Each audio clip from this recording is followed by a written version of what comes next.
Okay, I'm Alex from PHP Academy, and this is a video tutorial created for the new Boston. This video tutorial is going to be on PHP Echo. Now, Echo is a language construct within PHP that allows us to output data, or string data if you like, to the user's browser. Now you can see at the moment I've got a file open in my text editor. This is index.php. So we've used our .php file extension, and we've set up our PHP tags that are going to let us enter our commands, if you like, within them. And in this video, we're going to be focusing on the Echo language construct. So I've got the page open in my browser, or nearly the page open in my browser. So now I'm viewing index.php. You can see at the moment, obviously, there's nothing on the page because we haven't started writing. Now, Echo is, like I said, a language construct. It's not a function. It allows you to basically output to the screen into the browser. So how do we write this? Well, it's simply just echo. We can either use double quotation marks or we can use single quotation marks, and you'll learn about later on why you should use them and when you should use them. Basically,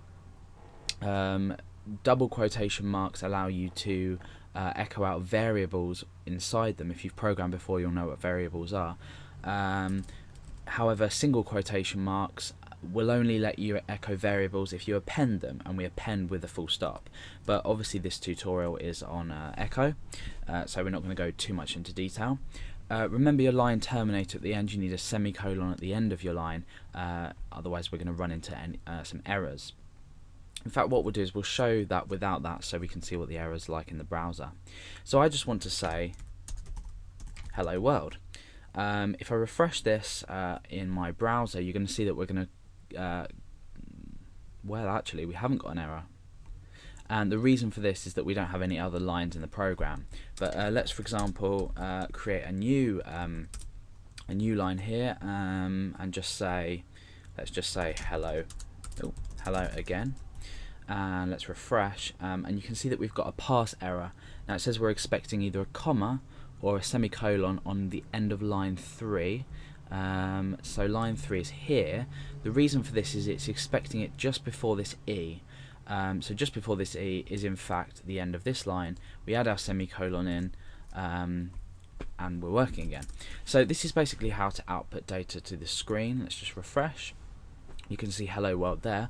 Again, like I said before, if you do use double quotation marks, this is absolutely fine. It doesn't make a difference. It will produce exactly the same output. So within these tags, within these quotation marks, what can we actually do? Now we can also echo out HTML to the page, because as we echo out, it's rendered as you would find an HTML page.